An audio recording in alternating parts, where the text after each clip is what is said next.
नमो उवज्झायाणं नमो लोये सव्वसाहूणं येषु पञ्च नमो यारो सव्वपावपणासनो मङ्गलाणं च सव्वेसिं पढमं हवै मङ्गलम् चत्तारि मङ्गलम् अरहन्तमङ्गलं सिद्धमङ्गलं साहुमङ्गलं केवलिपण्णत्तो धम्मो मङ्गलं चत्तारि लोगुत्तमा अरहन्तलोगुत्तमा सिद्धलोगुत्तमा साहुलोगुत्तमा केवलिपण्णत्तो धम्मो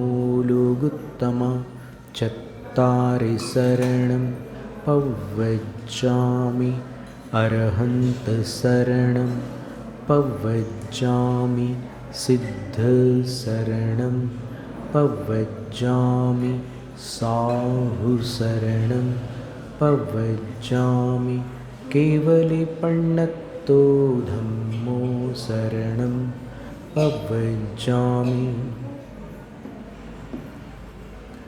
तीन लोक तीन काल के पंच परम गुरु अरहंत सिद्धाचार्य उपाध्याय और सर्व साधु परमेश्वरी भगवंतों को भक्तिपूर्वक नमस्कार।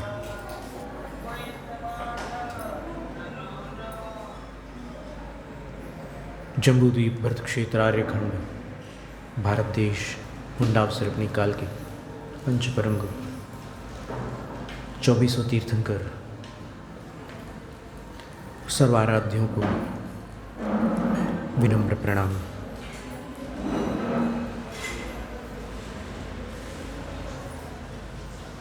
बारह अंग 14 अंग बाह्य प्रकीर्णक श्रुतस्वरूपा भगवती जिनवाणी सरस्वती देवी माता को भावपूर्ण वंदन। पूर्व शताब्दी के ज्ञानी ध्यानी तपस्वी परम श्रद्धेय धर्म धुरंधर आचार्य चारित्र चक्रवर्ती शांति सागर गुरुराज को त्रिभक्तिपूर्वक बारंबार नमोस्तु। दीक्षा शिक्षा गुरु आचार्य विद्यासागर महाराज को नमोस्तु।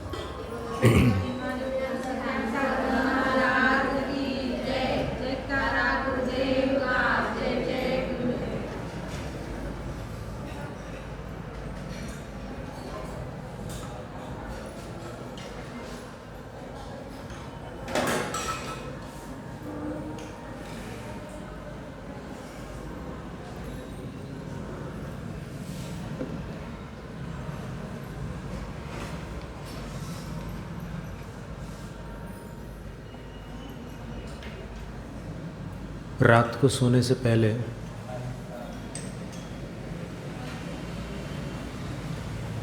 यदि प्रत्येक मनुष्य पल भर के लिए ये विचार करे किन लब्धम किन नष्टम, क्या पाया क्या खोया, और दिन भर जो कुछ भी किया उस पर दृष्टिपात करें, शांत बैठकर कमर पीठ गर्दन सीधी रखकर सहज सांसों को आते जाते देखते हुए, और फिर ये विचार करें कि सवेरे उठे थे हम, उठने के बाद फिर दिन प्रारंभ हुआ, उठने के बाद फिर थोड़ी देर मन हुआ कि और सो लें, फिर उठे जैसे तैसे, फिर प्रातःकालीन क्रियाएं संपन्न की, उसके बाद बहुत सारे कामकाज थे, सब कुछ चलता रहा। दिन भर में मैंने कुछ पुण्य और कुछ पाप अर्जित किए, और अब अंत में रात हो गई, शयन का काल आ गया। मैंने आज के दिन क्या पाया और क्या खोया? तो खोया का उत्तर तो ये है कि आयु का एक दिन खोया, और पाया का उत्तर ये है कि अपन अपने साथ धर्म और कर्म को ही लेकर के जाते हैं, चर्म को लेकर के नहीं जा सकता कोई। तो उस पर से हमें एक 2 पंक्तियां सूझी थी। हमने ऐसा लिखा था, धर्म कर्म ही साथ दे, साथ न जाता चर्म, मर्म धर्म का जान कर, जीव बने निष्कर्म।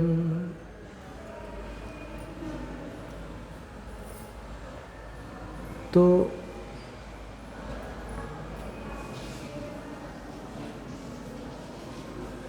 हर रात सोने से पहले किन लब्धम किन नष्टम, सिर्फ इतने, ये 6 अक्षर हैं। किन लब्धम किन नष्टम, क्या प्राप्त किया, क्या खोया, बस इतना विचार किया जाए।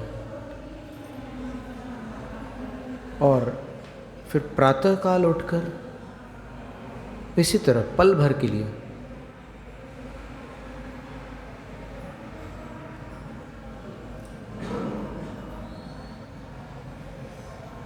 न मे किंचन, न मे किंचन, 5 अक्षर है।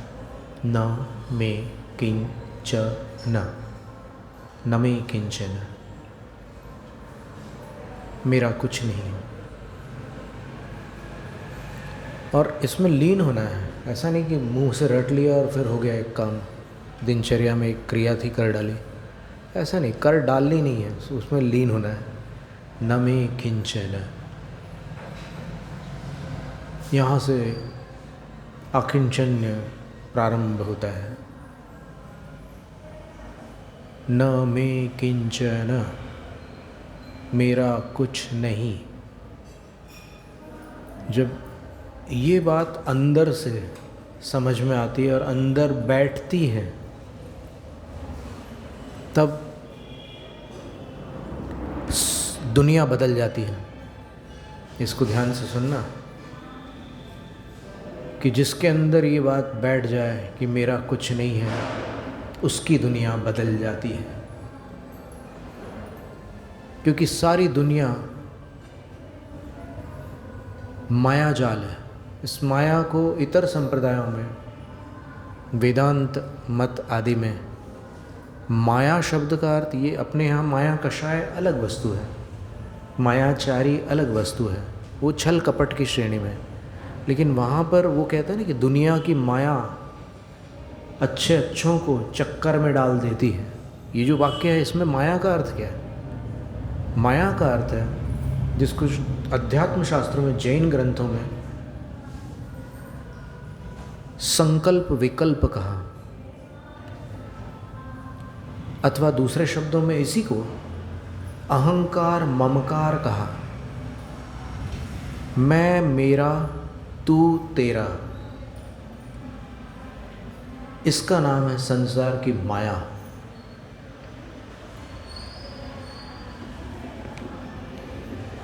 तो जैसे ही उसको समझ में आता है मेरा कुछ नहीं है, और उसके अंदर ये चीज़ बैठ जाती है कि मेरा कुछ नहीं है, तो उसकी दुनिया बदल जाती है।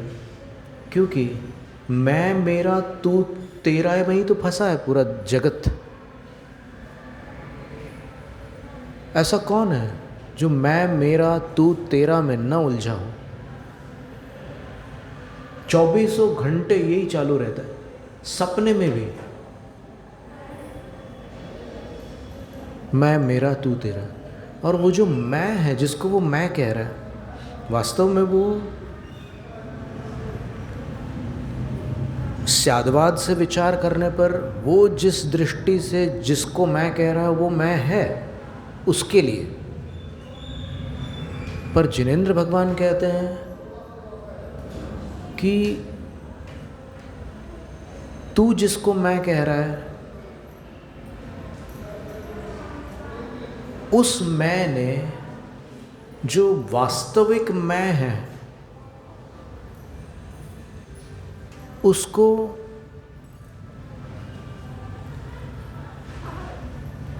संकुचित कर दिया।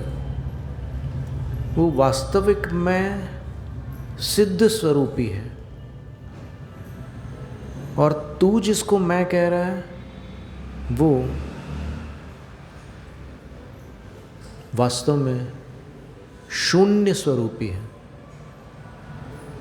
जो भी जिसको भी मैं कह रहा है अंदर से बिल्कुल खोखला है, उसमें कुछ भी नहीं है। संकेत उस तरफ रहता है। हर जीव जब मैं कहता है तो वो मैं यानी अपनी एक आइडेंटिटी, अपना एक परिचय उसमें सम्मिलित करके मैं बोलता है।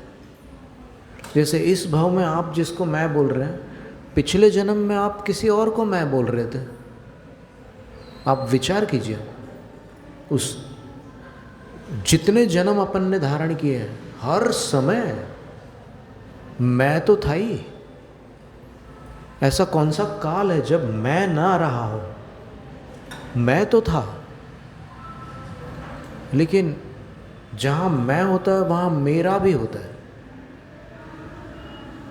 मैं के बिना मेरा नहीं हो सकता। थोड़ी अजीब बात है ये, हर समय ऐसी बातें नहीं होती है। विशेष रूप से हम नहीं करते ऐसी बातें बार बार, लेकिन ये बात आज चूँकि आकिंचन्य धर्म का दिन है तो आज अपेक्षित है ये बात। न में किंचन, आकिंचन्य शब्द का अर्थ ही नहीं बनेगा ना अगर अपन ये सब बातें नहीं समझेंगे तो।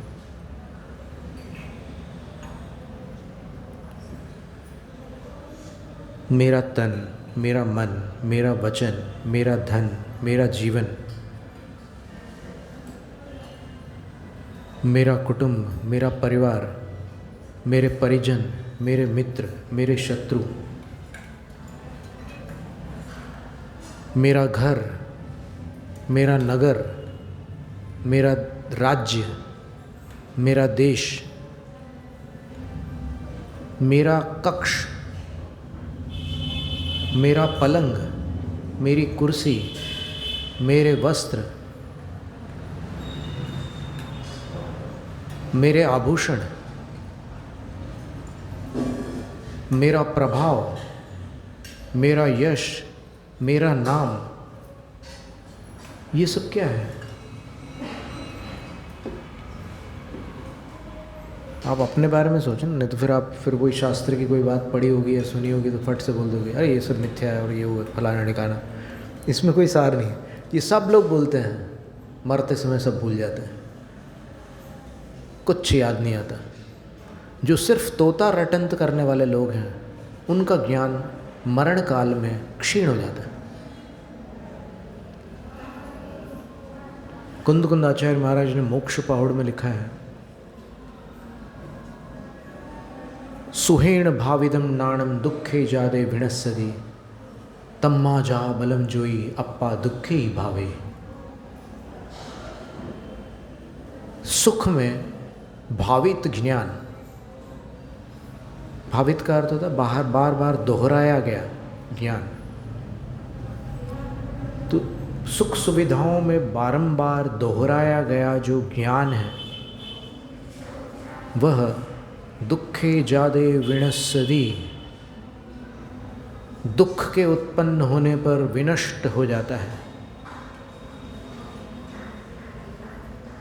ये कौन से ग्रंथ में? मोक्ष पहाड़ में। किनके वचन है? कुंद आचार्य के। तो फिर इस गाथा को भुलाना कल्याणकारी नहीं है। इस गाथा का तो हमेशा ध्यान रखना होगा कि सुख सुविधाओं में दोहराया गया ज्ञान दुख आने पर नष्ट हो जाता है।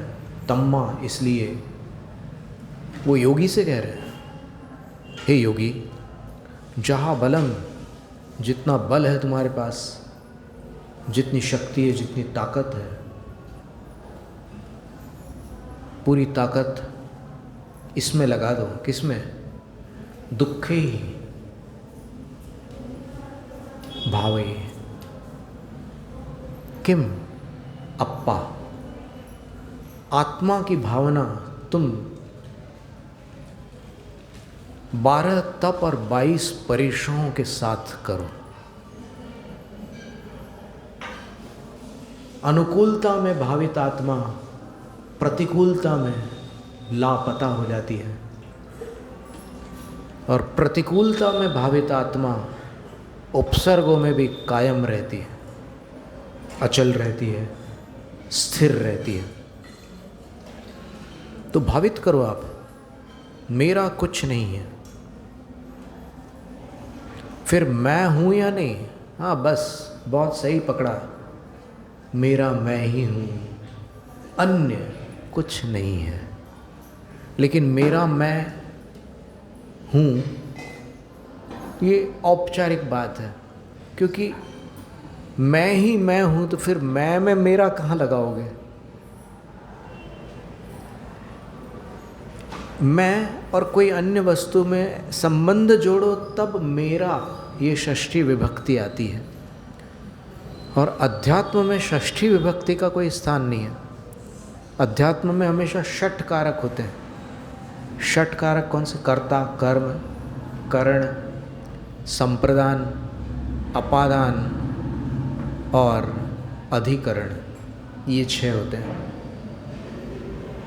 संबंध कारक नहीं होता, क्योंकि संबंध के लिए 2 का होना अनिवार्य है, कम से कम 8-10 हो तो भी संबंध हो सकता है, अधिक हो तो भी संबंध हो सकता है, लेकिन ये संबंध यहाँ नहीं चलता।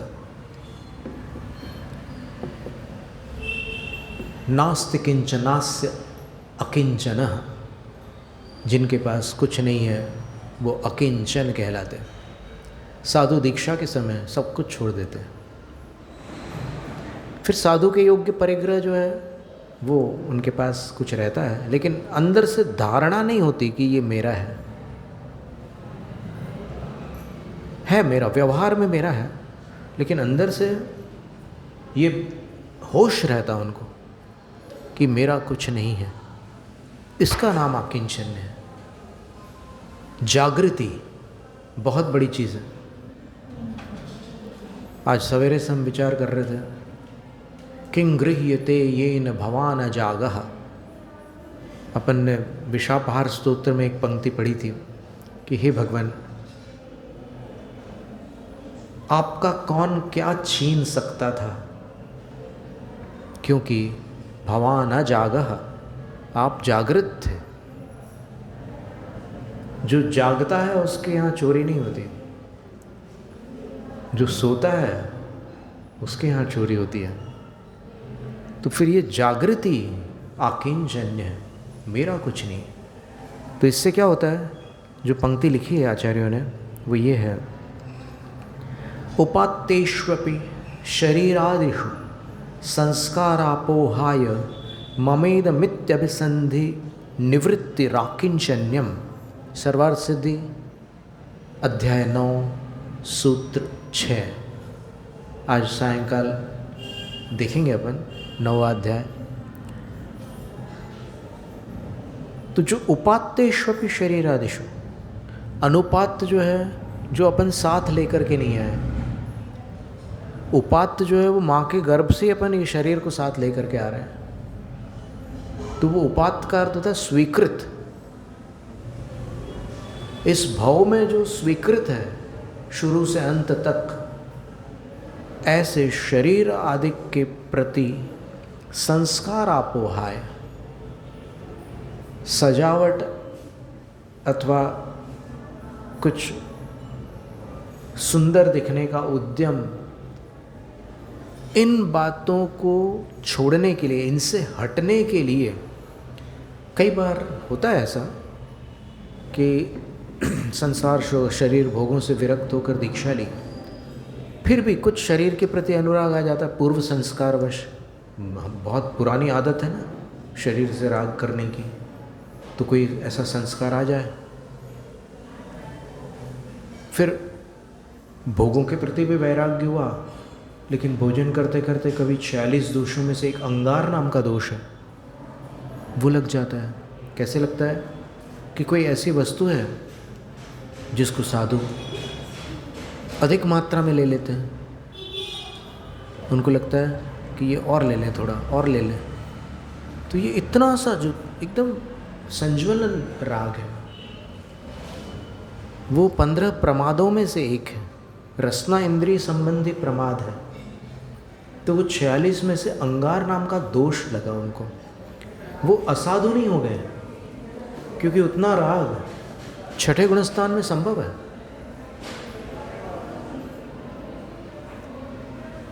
नहीं नहीं, हम तो वीतराग को ही साधु मानेंगे। अरे तुम्हारे मानने से क्या फ़र्क पड़ता है? बार बार हम तो, ये क्या तरीका है? तुम कोई मालिक हो क्या जैन शासन के? नहीं, ये भाषा अभी छोड़नी होगी अपने को। विनय की भाषा लानी होगी कि आगम क्या कहता है, भगवान जिनेंद्र ने क्या कहा। देखो, महाशक्ति साधु के लिए अलग विषय है, अलग मार्ग है, लक्ष्य एक है, लेकिन चलने का तरीका अलग है। और जो अल्प शक्ति साधु हैं उनके चलने का तरीका अलग है। महाशक्ति साधु के लिए जिन कल्प है और अल्प शक्ति साधु के लिए स्थविर कल्प है। स्थविर का अर्थ होता है वयोवृद्ध। तो बूढ़े पुराने लोग जो हैं वो जवानों के समान काम नहीं कर सकते, थोड़ा शरीर ढीला होता है उनका। इसी प्रकार स्थविर कल्पी साधु जो होते हैं वो जिन कल्पी जैसे कठोर नहीं हो सकते, बीच बीच में कठोर होंगे। एकदम पूरा कोमल हो जाएंगे तो असंयम हो जाएगा, और पूरा कठोर हो जाएगा तो जान निकल जाएगी। प्रवचन सार ग्रंथ में लिखा है कि अगर स्थविर कल्पी साधु जिन कल्पी जैसे कठोर होने की कोशिश करेंगे तो अकाल मरण हो जाएगा। कर ही नहीं सकते वैसी तपस्या चौथे काल जैसे। और अगर वो पूरी तरह कोमल हो गए तो फिर असंयम हो जाएगा। बीच बीच में थोड़ा कठोर तो होना पड़ता है साधु को शरीर के प्रति। इसी का नाम उत्सर्ग अपवाद मैत्री है। उत्सर्ग का अर्थ जो मोक्ष का राजमार्ग है वो, और अपवाद का अर्थ जो पगडंडी है वो। तो आज क्या है? आज मोक्ष का हाईवे खुला है क्या? नहीं, बंद है। तो फिर कौन से रास्ते से जाना पड़ेगा? पगडंडी से जाना पड़ेगा। थोड़ी लंबी है वो, हाईवे तो एकदम स्ट्रेट जाता था, वो टॉल हाईवे जो रहता है ना, सीधा जाता है, फटाक से जाता है लक्ष्य तक। लेकिन अब ये जो है थोड़ा सा घुमावदार रास्ता है। पर क्या करोगे? जाना तो है ही ना वहाँ पर। तो जाना है तो फिर तो रास्ता तो पकड़ना होगा।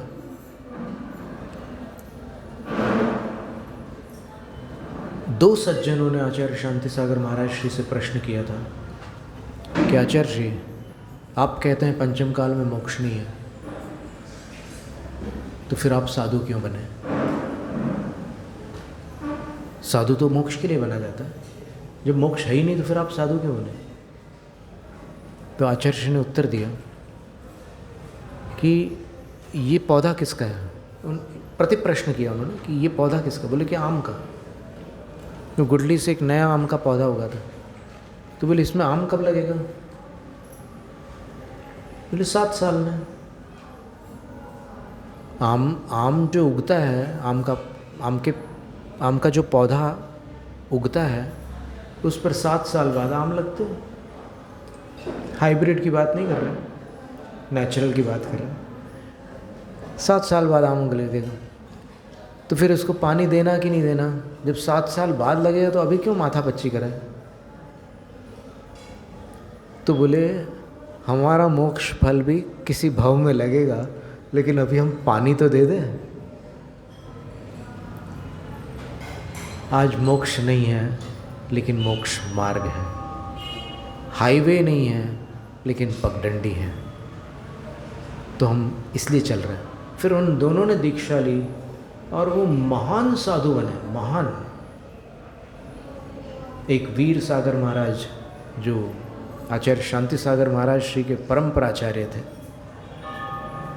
और दूसरे चंद्रसागर महाराज जो आचार्य कल्प थे और एक्सेलेंट इंग्लिश बोलते थे, वो शानदार अंग्रेज़ी बोलते थे। ऐसे विद्वान साधु हो गए दोनों। और वीर सागर महाराज श्री की शिष्या आज भी गणिनी आर्य का ज्ञानमती माता जी के नाम से जगत विख्यात है। और उनकी अंतिम शिष्या जो थी आर्य का गणिनी सुपार्श्वमती माता जी के नाम से विख्यात थी, जो अपने जीवन के अंतिम क्षण तक सचेत थी और प्रश्नोत्तर कर रही थी। रेवतीताई जी ने बताया कि वो वहीं उपस्थित थी जब माता जी का समाधि मरण हो रहा था, तब वो वहीं पर थी। तो उनसे कोई प्रश्न पूछ रहे थे, माता जी उत्तर दे रही थी और फिर उत्तर देते देते अच्छा ठीक है अब चलते हैं, चली गई माता जी। क्या धन्य मरण है यह। एम कटक्कर एक ऐसे व्यक्ति थे जो ज्योतिष के विरोधी थे, ज्योतिर्विद्या को बिल्कुल भी मान्य नहीं करते थे। एक दिन एक ज्योतिष से उनकी मुलाकात हो गई और बोले कि मैं तो नहीं मानता ज्योतिष को, अगर आप ज्योतिष है तो आप प्रमाणित करके बताओगे इसमें क्या सच्चाई है। मैं कैसे मान लूँ, बिना प्रमाण के मैं किसी बात को सच कैसे मान लूँ। तो फिर उन ज्योतिष ने बोला कि ठीक है आप शांत बैठे रहो। और उनने सिर्फ उनका चेहरा देखा। हमने आपको एक बार पहले ये घटना सुनाई थी। तो उनने चेहरा देख करके उनकी जन्म पत्रिका बना दी। लग्न, सूर्य, चंद्र, बृहस्पति, शुक्र, शनि, मंगल आदि सब ग्रह कौन से स्थान पर किस राशि में है, वो उनने सिर्फ उनका चेहरा देख करके पत्रिका बना दी।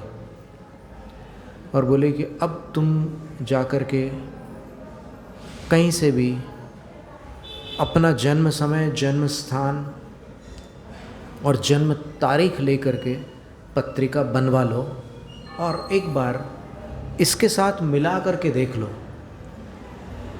अगर गलत हो तो ज्योतिष पर विश्वास मत करना, बस जाओ। वो एम कटक्कर चले गए और उन्होंने किसी ज्योतिष कार्यालय में जा कर के अपने जन्म समय, वो कभी जाते ही नहीं थे वहाँ पर, लेकिन कुछ लोगों को आश्चर्य भी हुआ आज वहाँ कहाँ चले गए, वो रास्ता तो नहीं भूल गए, लेकिन वो परीक्षा करने गए थे तो उनने वो सब करा और देखा कि कुंडली बिल्कुल वैसी की वैसी है। अचंभित हो गए वो। फिर किसी अन्य दिन दूसरी घटना हो गई। कोई हस्तरेखा वाले आ गए और इन्होंने पूछा कि तुम हस्तरेखा देख करके मेरे ग्रहों की स्थिति और सारी चीज़ें बता सकते हो क्या? बोले बिल्कुल बता सकते हैं। तो उन्होंने देखा उच्च मंगल, निम्न मंगल, बुध, सूर्य, शनि, गुरु, राहु, केतु, शुक्र, चंद्र, ऐसे ये पूरे माउंट्स होते हैं हथेली पर। फिर ये उंगली गुरु की उंगली, ये शुक्र का अंगूठा, ये शनि की बड़ी उंगली, ये सूर्य की अनामिका और ये बुध की कनिष्ठा। उन्होंने ये सारी स्थितियाँ देखी और जो पर्वत थे उनकी ऊंचाई वगैरह देखी। फिर वो पर्वत कभी कभी शिफ्टेड होते हैं, माउंट्स, एक पर्वत दूसरे की तरफ झुका रहता है। ये सारी चीज़ें देख करके उन्होंने पत्रिका बना दी और बोले कि अब तुम चेक कर लो। तो फिर वो अंदर से वो पत्रिका लेकर के आया और दोनों को चेक किया तो एक ही जैसे निकले। तब फिर उसको लगा कि भाई मैं गलत था, ये सही है। और फिर उन्होंने इतना अध्ययन किया कि वो स्वयं आज एक बड़े नामी ज्योतिष बन चुके हैं। उन्होंने कई पुस्तकें लिखी, एस्ट्रोलॉजी, न्यूमेरोलॉजी, पामिस्ट्री, इन तीनों पर उन्होंने पुस्तकें लिखी हैं। और उन पुस्तकों में हम आपको एक मज़ेदार बात बताना चाह रहे हैं कि संलेखना, इतनी भव्य संलेखना सुपार्श्वमती माता जी जैसी किनकी होती है? कोई ध्यानस्थ होकर के भी संलेखना करते हैं, कोई स्वाध्याय में अपने प्राण विसर्जित कर देते हैं, कोई नमोकार श्रवण करते हुए जाते हैं, कोई नमोकार उच्चारित करते हुए जाते हैं, कोई ध्यान में लीन होकर के चले जाते हैं। ध्यान बहुत प्रकार के हैं। मूलाचार ग्रंथ में बताया है कि 7 अक्षरों का ध्यान करते हुए यदि प्राण छूटे तो उत्कृष्ट स्थान की प्राप्ति होती है। 7 अक्षर, नमो अरिहंताणम, केवल 7। तो उसके लिए बहुत साधना करनी होती है। जीवन भर अगर अभ्यास करें तो फिर वो बात बनती है। वैसे तो 5 अक्षर भी पर्याप्त है। 5 अक्षर के लिए जो विधि बताई है, आप नाभि स्थान पर कल्पना कीजिए कि एक कमल है और उस कमल पर अ का ध्यान करिए, अरहंत के अ का। फिर सिर पर एक कमल है, उस पर सिद्ध के सी का ध्यान कीजिए। कंठ में एक कमल है, उसमें आचार्य के आ का ध्यान कीजिए। हृदय में एक कमल है, वहाँ पर उपाध्याय के ऊ का ध्यान कीजिए। और मुख के अंदर एक कमल है, वहाँ पर साधु के सा का ध्यान कीजिए। और ये ध्यान आपने किया, मन को स्थिर करके, अचल करके, अब इसकी धारणा बनाइए। कहाँ पर कौन से अक्षर है? 5 अक्षर है, अ सी आ उ सा, अ सी आ उ सा। और फिर बस 9 बार असी व उ सा बोलिए और उन स्थानों पर अपना ध्यान ले जाइए जहाँ जिस कमल पर अ था वहाँ पर अ, फिर सी, आ उ सा, अ सी आ उ सा, अ सी आ उ सा, अ सी आ उ सा, अ सी आ उ सा, अ सी आ उ सा। धीरे धीरे अभ्यास साधना करने से धारणा अचल होती है, स्थिरता आती है, एकाग्रता बनती है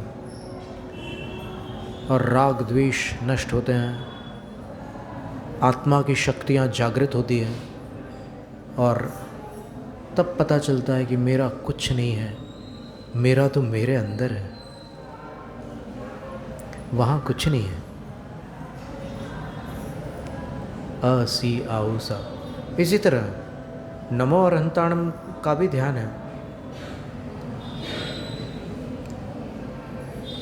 वो केवल मुख में करना है, इतने भाग में।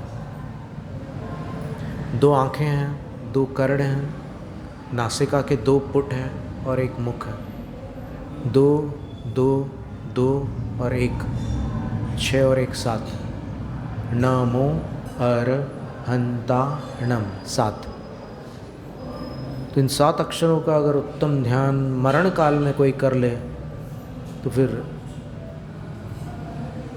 सत्तक्षर सज्झाणम अरहंताणम नमोत्ति भावेण जो कुणदि अनन्यमति सो गाहदि उत्तमम ठाणम। जो अनन्यमति होकर, पूरी बुद्धि उसमें लगाकर, पूरा मन वहीं लगाकर, एकाग्र होकर 7 अक्षरों का ध्यान करते हैं, वो उत्तम स्थान में अवगाहन करते हैं, अर्थात अतिशीघ्र मोक्ष को प्राप्त करते हैं। मोक्ष पौड़ में एक गाथा है, सग्गम तवेण सब्वो विपावे जय विजान झाण जोएण जो पावई सो पावई परलोए सासयम सोखम। तप के द्वारा स्वर्ग सब प्राप्त करते हैं, सारे तपस्वी तप के द्वारा स्वर्ग को प्राप्त कर लेते हैं, परंतु जो ध्यान पूर्वक देवलोक को प्रयाण करते हैं वो आगामी भाव में शाश्वत सुख मोक्ष को प्राप्त करते हैं। आज भी कुंदकुंद आचार्य महाराज ने कहा है, मोक्ष पहाड़ में ही कहा है कि तीसरे भाव में मोक्ष हो सकता है किसी जीव का। जो समझते हैं कि मेरा हो जाएगा वो थोड़ा सावधान रहना, क्योंकि जिसका होने वाला होता है वो कभी अभिमान नहीं कर सकता। वो कभी स्वप्न में भी अभिमानी नहीं हो सकता। वो अत्यंत विनम्र होता है।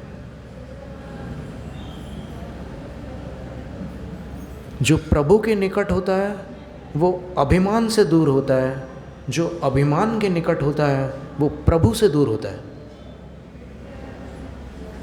ये अकाट्य नियम है और सार्वभौमिक नियम है। मैं तीसरे भाव में मोक्ष चला जाऊंगा, अरे सपने देखना बंद करो।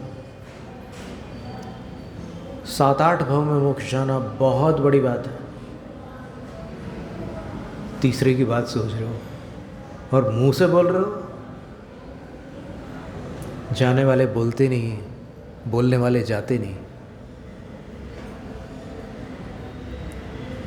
रही मन बात अगम्य की, कहन सुनन की नाही। जो जानत सो कहत नहीं, कहत सो जानत नाही।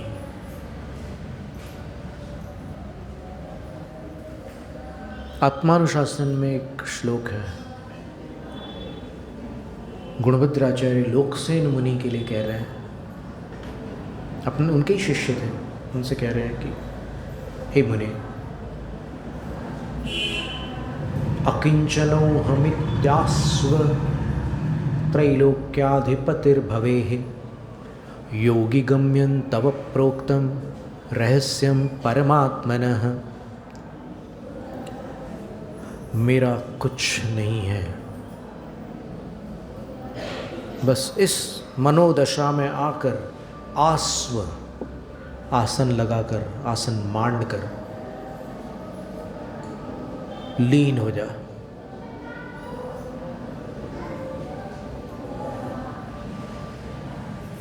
तो शिष्य प्रश्न करते हैं गुरु से, इससे क्या होगा महाराज? बोले तेरी समझ में नहीं आया।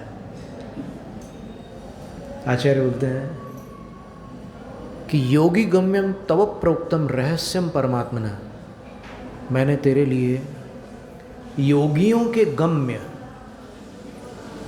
परमात्मा का रहस्य बताया था, पर तू कह रहा है कि इससे क्या होगा? अरे सुन, इससे क्या होगा? त्रैलोक्याधिपतिर्भवेः, तू 3 लोक का नाथ बन जाएगा। अभी तू अनाथ बनकर भटक रहा है। मेरा कुछ नहीं है, बस ऐसा निर्णय करके ध्यान में लीन हो जा, त्रिलोकीनाथ बन जाएगा। बहुत बड़ी बात है ये। पर आज ध्यान में, इस ध्यान में रुचि रखने वाले लोग दुर्लभ हैं। वो गाइडेड मेडिटेशंस और विजुअलाइजेशंस में बहुत लोग इंटरेस्टेड। नई पीढ़ी भी बहुत शौकीन है कि चलो अपन उधर जाते हैं ध्यान की क्लास में। और वो ध्यान की क्लास में कई ऐसे लोग भी रहते हैं। अब किसी ध्यान की क्लास में एक सरदार जी भी बैठे हुए थे, फिर उनसे किसी ने पूछा कि तुम खाते पीते क्या हो? अरे भाई सब कुछ खाते हैं बाप। वो भी खाते हो क्या? हाँ खाते हैं, क्या उसमें? तो यहाँ पर उस ध्यान की बात नहीं है। यहाँ जिस ध्यान की बात है वहाँ पर तो उस ध्यान के विषय में तो प्रवचनसार ग्रंथ की टीका में जैसे आचार्य महाराज ने एक काव्य लिखा है, इष्टोपदेश की टीका में भी एक काव्य है।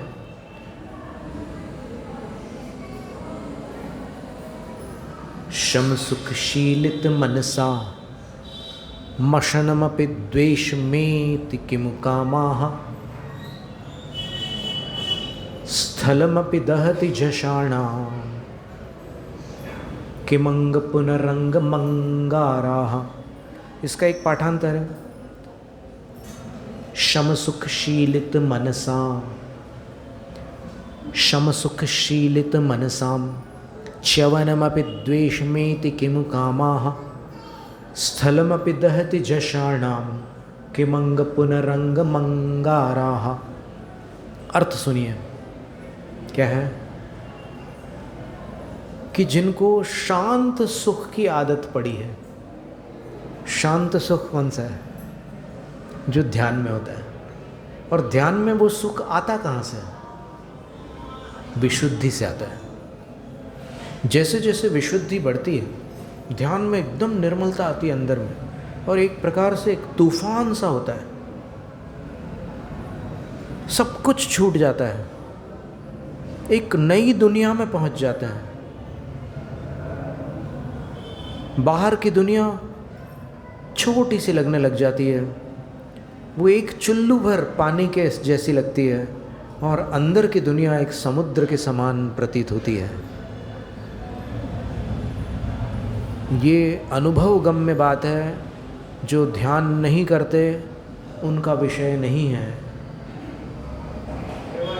अंदर समुद्र दिखने लग जाए और बाहर चुल्लू भर पानी दिखने लग जाए, ये भोगियों का काम नहीं है, योगियों का काम है। तो शम सुख शीलित मनसाम, जिनको शांत सुख की आदत पड़ गई। अब बाकी से सारे भोगी लोग अशांत सुख के आदी हैं। आपको समझ में आ रहा है? अशांत सुख का अर्थ क्या होता है? जिस सुख के लिए आतुरता रहती है, जिस सुख में चैन नहीं, एक बेचैनी रहती है। गुलाब जामुन खा रहे हैं, आंख बंद करके खा रहे हैं, बहुत खुशी हो रही है, लेकिन फिर भी निगलने की आतुरता है। मुंह में एकदम सेकंड, थर्ड, फोर्थ, ये जो आतुरता है। आत्म को हित है सुख सो सुख आकुलता बिन कहिए। वो सुख आकुलता रहित होगा, आतुरता रहित होगा, तब सच्चा सुख है। तो उसके जो आदि हो गए हैं, अर्थात जो ध्यान प्रेमी साधु है, ध्यान प्रेमी साधु को योगी कहते हैं। योगासन करने वाले को योगी नहीं कहते, वो योग शिक्षक हो सकते हैं।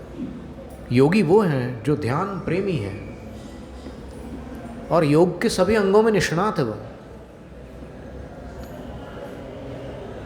उनके शरीर की आकृति को देखकर आप समझ सकते हैं कि ये भोगी का शरीर नहीं है, योगी का शरीर है। भोगियों के शरीर अलग होते हैं, उनकी नासिका की आकृति अलग होती है, और बहुत कुछ अलग होता है। उनकी आंखें अलग प्रकार की होती है, और योगियों में कुछ अलग प्रकार की बात होती है। तो अब खैर इसमें हम कोई अभिमान वाली बात नहीं कर रहे कि कोई हम बहुत बड़े योगी हैं, ऐसा नहीं बता रहे। हम सिर्फ जानकारी दे रहे हैं कि ये हकीकत है, शास्त्रों का मर्म ये है। तो वो उसके बारे में दो बातें लिखी हैं। उनको भोजन करना भी पसंद नहीं आता। किनको? जो शांत सुख के आदी हैं, जो ध्यान में आनंद प्राप्त करने लगे। देखो, ध्यान में तत्काल आनंद नहीं आता। सुखमारब्ध योगस्य बहिर्दुःख मथात्मनि बहिरेवा सुखम सौख्यम अध्यात्मम भावित आत्मना। समाधि शतक, समाधि तंत्र एक ऐसा ग्रंथ है जिसको भले ही अनेकों ने पढ़ा होगा, लेकिन उनमें से कोई एक ऐसा होगा जो उसको सही में समझता होगा। समाधि तंत्र को जानने वाले इस पृथ्वी पर हमें गिने चुने ही मिले होंगे। अभी तक हम ढूंढते रहते हैं कि समाधि तंत्र के रहस्य को जानने वाले कितने योगी हैं, कितने साधु हैं, कितने विद्वान हैं, क्योंकि हम सिर्फ योगियों तक सीमित नहीं रखते। ज्ञान तो जो योगी नहीं है उनको भी हो सकता है, और साधना का अनुभव योगी को होगा, ये बात अलग है। तो वो जो आनंद है,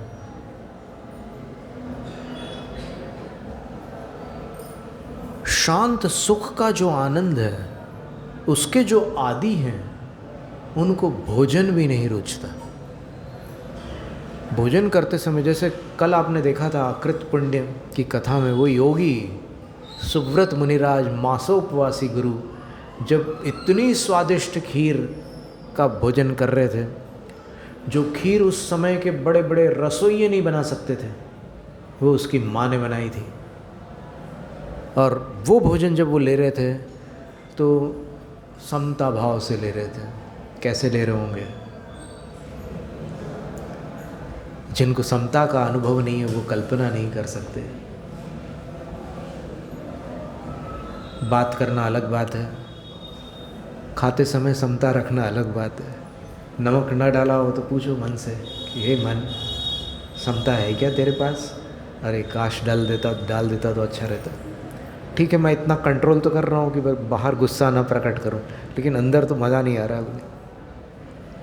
ये बहुत सारी छोटी छोटी बातें हैं, उन्हीं में सब कुछ छुपा हुआ है। अपनी परीक्षा उन छोटी छोटी घटनाओं में होती है जहाँ अपन बार बार नापास होते रहते हैं। पर कोई बात नहीं, अगर अपना लक्ष्य दृढ़ है, अपनी श्रद्धा प्रगाढ़ है, तो पहुँचेंगे। देर लग सकती है, अंधेर नहीं होगी। किमु कामा, फिर दूसरे विषय भोग कैसे उनको प्रिय हो सकते हैं? भोजन जिनको नहीं रुचता उनको अन्य विषय कैसे रुच सकते हैं? उनका क्या कहना? एक उदाहरण दिया मैंने कि कभी कभी नदी के प्रवाह में मछली बहती है और किसी चट्टान से टकराकर, जब तेज प्रवाह होता है तो चट्टान से टकराकर वो मछली एकदम उछलकर तट पर गिर पड़ती है। वो छटपटाती है, बहुत पीड़ा होती है उसको। पानी से बाहर आना मछली को असहनीय होता है। फिर वो फड़फड़ाते अगर अंदर वापस पहुंच जाती है तो उसको सुकून मिलता है। जिस मछली को स्थलमपि दहति, भूमि भी जलाती है, किमंग पुनरंग मंगारा, फिर अंगारों की क्या बात करें। अगर वो मछली अंगारों पर गिर पड़े तो कितनी तकलीफ होगी उसको। इसी प्रकार जो योगी शम सुखशीलित हैं, अर्थात शांत सुख के आदि हैं, उनको च्यवनमपि द्वेषमेति, भोजन करना अथवा ध्यान से बाहर आना भी कष्टकारी होता है, तो उनको सांसारिक सुखों में कितना कष्ट होगा, कल्पना कीजिए। और अब अपने अंतर झांक करके देखिए, अंतर निरीक्षण करके देखिए कि मुझ में और उनमें कितना अंतर है। और जो बोलते हैं ना कि हमें भी वो सुख होता है, घर पे रहते हुए भी असंयम के साथ भी वो सुख हो सकता है जो उन योगियों को हो रहा है। थोड़े समय के लिए तो हो सकता है, उनको ज़्यादा समय के लिए होता होगा, अपने को थोड़े समय के लिए होता है। उनके लिए हम इष्टोपदेश का एक श्लोक सुनाते हैं।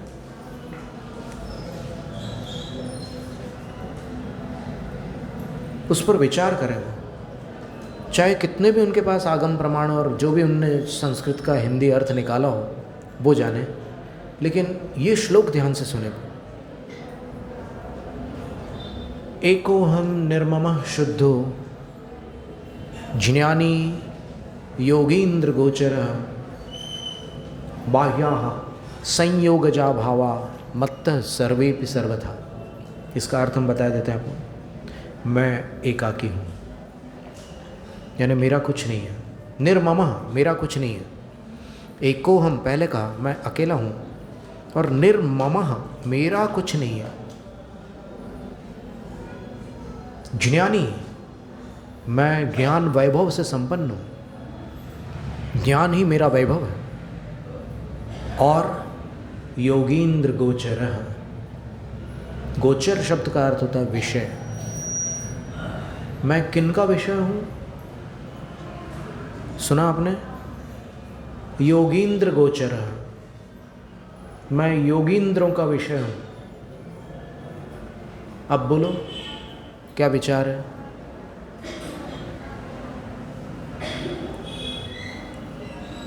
परमात्मा का रहस्य योगी गम्य था आत्मानुशासन के श्लोक में, और इष्टोपदेश में कह रहे हैं कि आत्मा योगींद्र गोचर है। योगींद्र कौन है? टीकाकार ने लिखा है केवली और शुद्ध केवली। तो अपन है क्या? केवली और शुद्ध केवली। तो फिर अपनी आत्मा अपना विषय कैसे हो सकती है? अपन आत्मा को आगम से जानते हैं, अपने बलबूते पर नहीं, क्योंकि अपने पास वो ज्ञान ही नहीं है जो स्वतः से आत्मा को जान ले, अपने आप आत्मा को जान ले। अपन आगम के आलंबन से आत्मा को जानते हैं।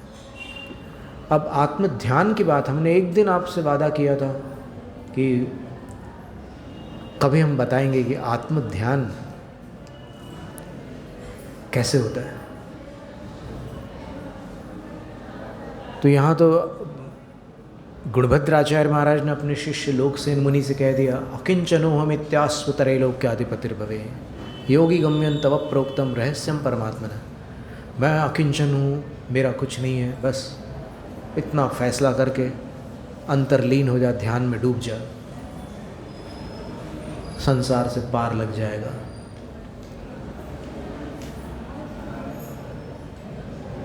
जो भक्ति में डूबते हैं, जो ध्यान में डूबते हैं, जो आगम में डूबते हैं, वो संसार में नहीं डूबते। और जो विषयों में डूबते हैं, मिथ्यात्व में डूबते हैं, वो संसार में डूबते हैं।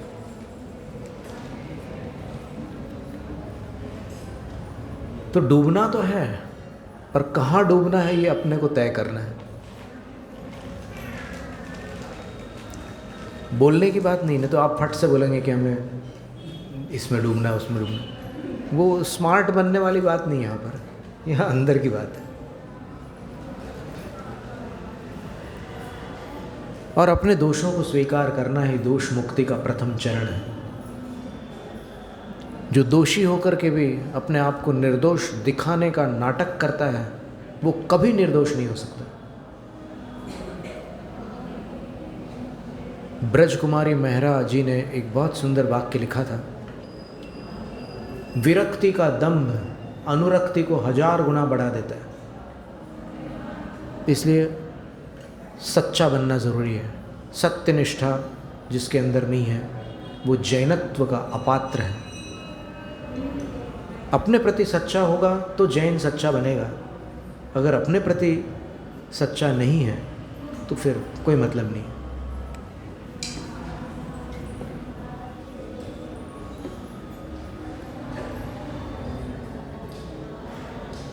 च्यवनमपि द्वेषमेति, वो जो पाठांतर है उसमें लिखा है कि भोजन की बात तो बहुत दूर की बात हो गई,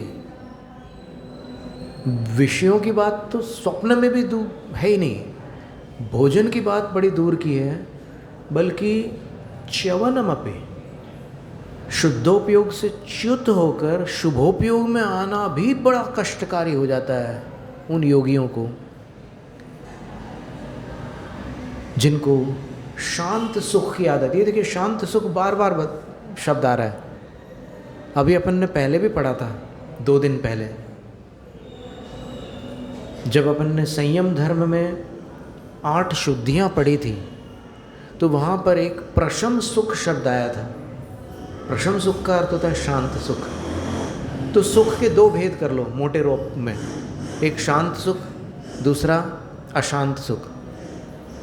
एक इंद्रिय सुख, दूसरा अतीन्द्रिय सुख। एक विषय सुख, दूसरा आत्म सुख। ऐसे भेद कर सकते हैं अपन। और फिर उसके बाद एक श्लोक और आया, एक काव्य और आया, नाग दत्त मुनि की कथा में ये बात आती है कि उनकी बड़ी विचित्र कथा है नागदत्त मुनि की। एकदम अचानक से हमें याद आ रही है आज, तो हम आपको दिखाते हैं। मरणकंडिका ग्रंथ नाम सुना आपने? मरणकंडिका आचार्य अमित गति द्वारा विरचित है। उसमें पूरा सल्लेखना का ही ग्रंथ है।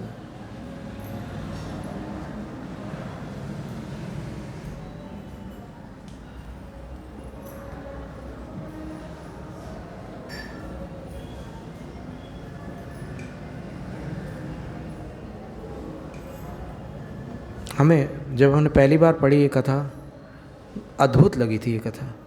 ऐसी कथा कोई दूसरी नहीं लगी हमें। बहुत सी कथाएं पढ़ी हैं, पर नागदत्त मुनि की कथा अनोखी थी।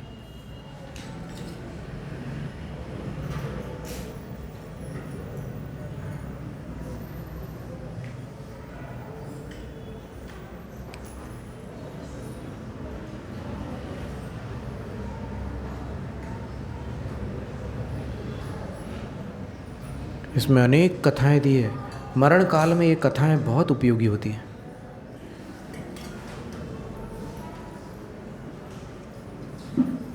अभी सायंकाल परसों आप लोगों ने देखा होगा ऊपर, जब वो एक माँ सल्लेखना में स्थित थी, कोई उनको कुछ संबोधन चाहिए था, उनको टर्मिनल कैंसर था, बहुत तकलीफ़ थी। तो फिर हमने ऐसे ही नाम लिए, इन मुनियों के नाम लिए, और हमने कहा कि देखो इनके नाम आज तक क्यों लिए जाते हैं। कई लोग मोक्ष गए हैं, लेकिन इनके नाम क्यों लेते लोग? क्योंकि इन्होंने कष्टों पर विजय प्राप्त की है। तो फिर कष्टों पर विजय प्राप्त करना ज़रूरी है, और उससे निर्जरा अधिक होती है। सामान्य रूप से चलोगे तो निर्जरा थोड़ी कम ज़्यादा हो सकती है, लेकिन कष्टों पर विजय प्राप्त करेंगे तो विशेष निर्जरा होती है।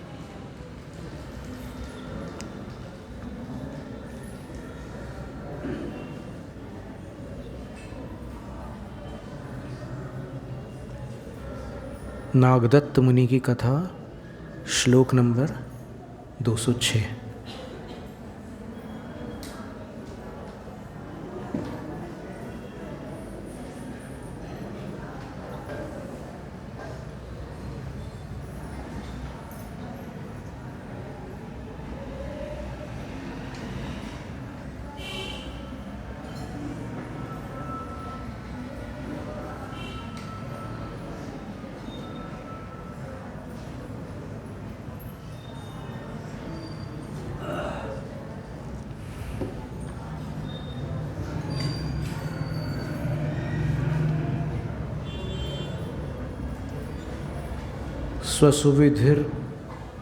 स्वसुविधिर्मतां दृष्ट्वा जिनकल्पीव संयतः एकत्वभावनाभ्यासी न मुह्यति कदाचन। एकत्व भावना,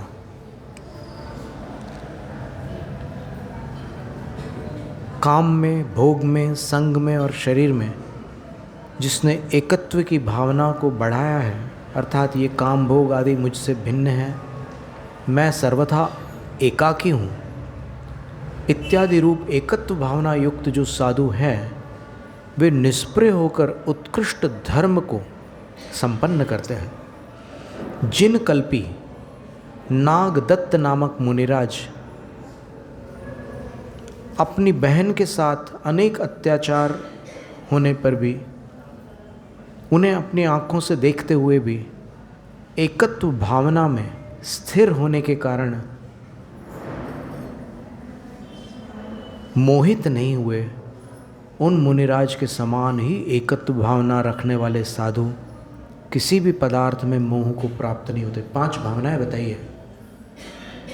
आत्म संस्कार काल जो होता है साधु का सल्लेखना से पूर्व, उसमें 5 भावनाएं होती हैं। सत्व भावना, एकत्व भावना, धृति भावना, तपो भावना और श्रुत भावना। नागदत्त मुनि की कथा। नागदत्त एक राजा के पुत्र थे। विरक्त होकर उन्होंने जैनेश्वरी दीक्षा ली और तपश्चरण करते करते, घोर तप करते करते जिन कल्पी बन गए, जिन कल्पी मुनि हो गए।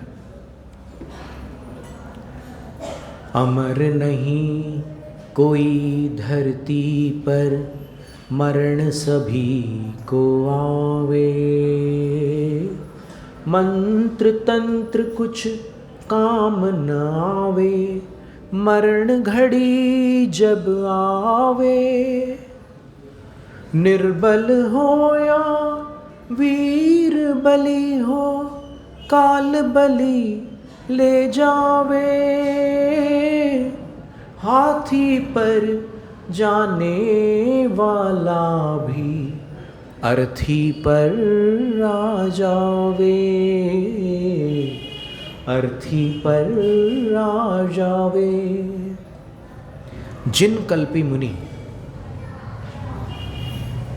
पहली बारिश गिरते ही 6 महीने तक कायोत्सर्ग में स्थित हो जाते हैं, उपवास कर लेते हैं। पूरा चौमासा खत्म हो जाएगा, 6 महीने बाद वो उठेंगे आहार को। आँख में कुछ चला जाए तो वो उसको अलग नहीं करते हैं। पैर में कांटे वाटे लग जाए वो कुछ नहीं करते। कोई निकाले तो मौन रहते हैं। कोई पूछे कि कोई कुछ तकलीफ़ तो नहीं, बताते नहीं है। बिल्कुल जिनेंद्र भगवान जैसी चर्या वाले होते हैं। वज्र वृषभ नाराज संगनन के धारी होते हैं, महामुनि होते हैं। तो नागदत्त महामुनि जिन कल्पी हो गए। एक समय वन में ध्यान के लिए उन्होंने प्रवेश किया।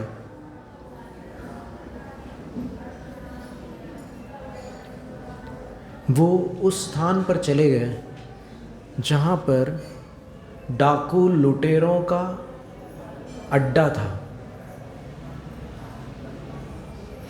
और वहाँ जाकर वो चुपचाप ध्यान करने लगे।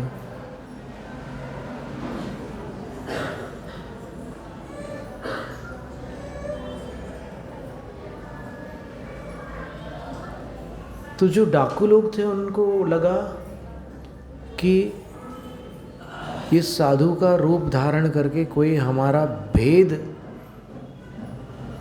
निकालने के लिए यहाँ पर आया हुआ है।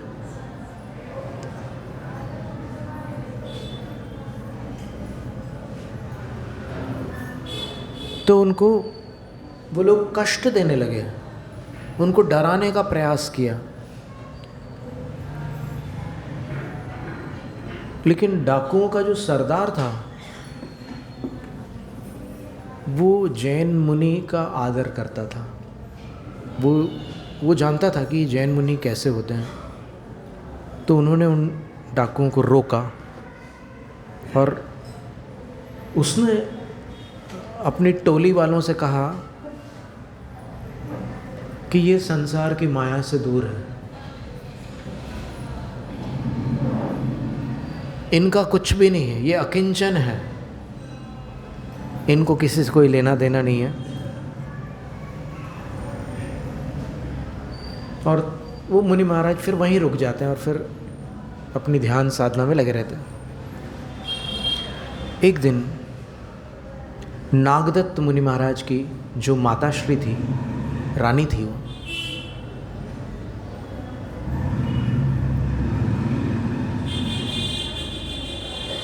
वो नागदत्त की बहन को अपने साथ लेकर बड़े ठाट बाट के साथ कहीं बाहर गांव जा रही थी।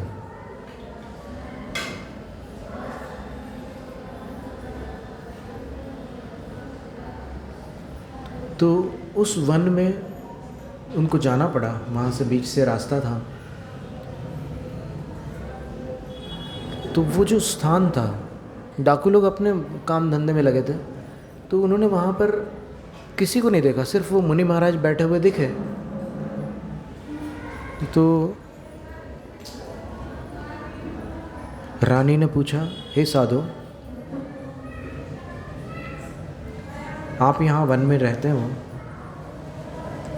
मुझे बताओ इस वन में कोई संकट तो नहीं है? कोई जंगली जानवर, चोर, लुटेरे, ऐसा तो कुछ नहीं है?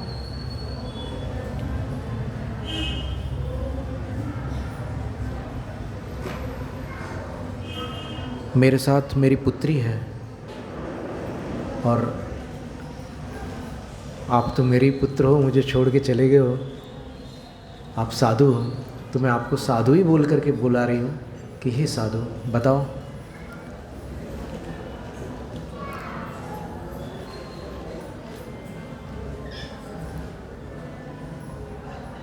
और मेरे साथ कुछ संपत्ति भी है, कुछ ठाट बाट भी है।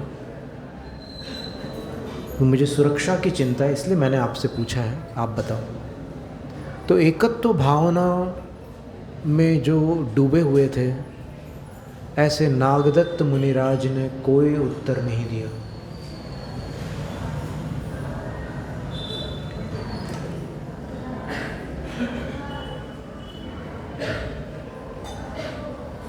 वो जानते थे कि यहाँ पर चोर लुटेरे हैं, लेकिन उनने कोई उत्तर नहीं दिया। रानी आगे चले जाती है। फिर वो डाकुओं में से कोई एक डाकू उनको देख लेता है। वो बाकी डाकुओं को संकेत करता है कि आ जाओ, आज तो खूब माल लूटेंगे। और सब लोग मिलकर उनको पकड़ लेते हैं।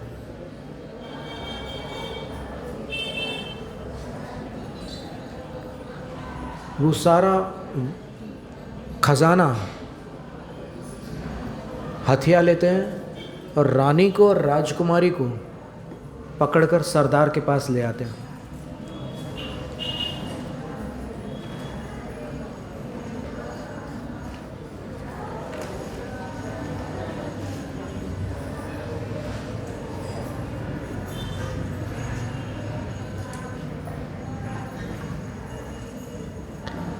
सरदार प्रसन्न हो जाता है उस कन्या को देखकर, और फिर अपने टोली वालों से कहता है कि देखो, मैंने पहले ही कहा था ना कि इनको किसी से कोई मतलब नहीं है, इसलिए इन्होंने हमारा भेद इनको नहीं बताया, जिनका माल हमें मिल गया।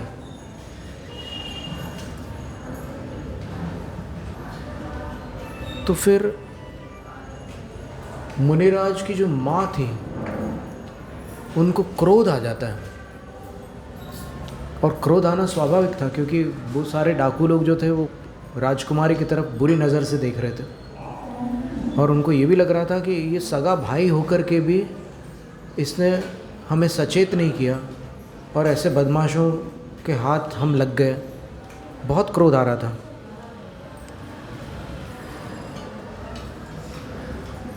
तो सरदार की बात सुनकर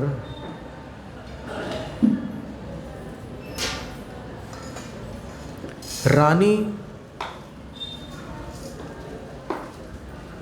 उस सरदार की कटार को अपने हाथ में ले लेती है, ऐसे छीन करके बोलती कि मेरे को ये इसकी आवश्यकता है, मुझे दे दे।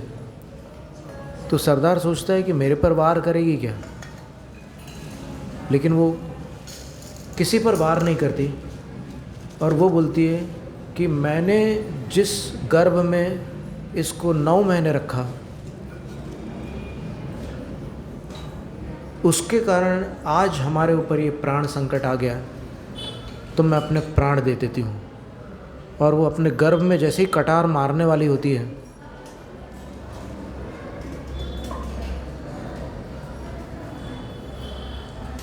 तो मारते मारते वो बोलती है कि इसके कारण मेरी कोख अपवित्र हो गई है।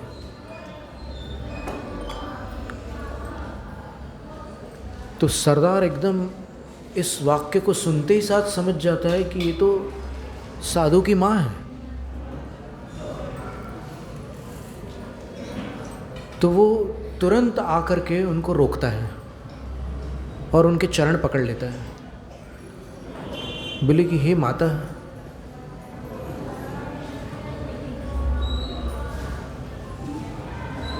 आपने इतने महान पुत्र को जन्म दिया,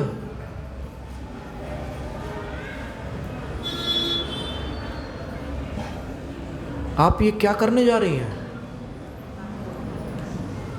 आपको अगर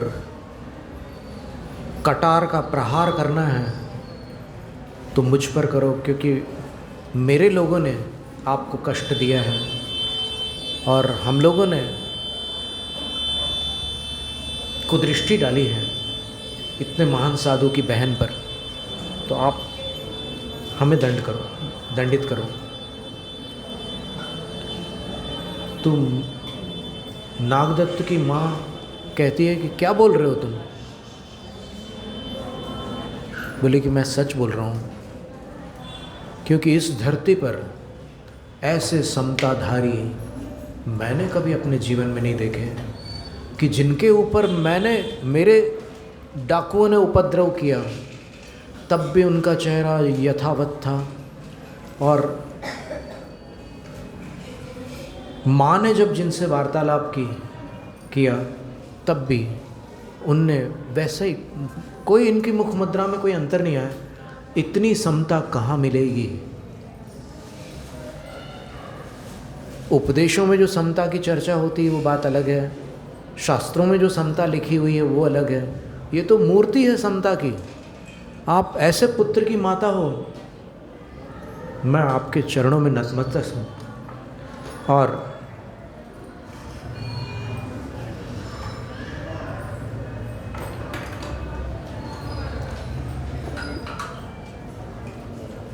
इन मुनिराज की बहन मेरी भी बहन है, और हे माता, आज इस घटना से मेरा मन अपने धंधे से ऊब गया है। अब मैं इन्हीं के रास्ते पर चलूँगा, क्योंकि आज मुझे समझ में आ गया कि यही सच्चा मार्ग है। और वो सरदार मुनि हो जाता है, वो दीक्षित हो जाता है।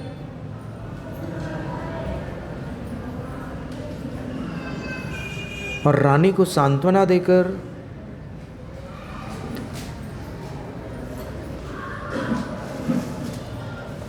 माँ का आदर देते हुए और उस राजकुमारी को बहन का सम्मान देकर पूरे वैभव के साथ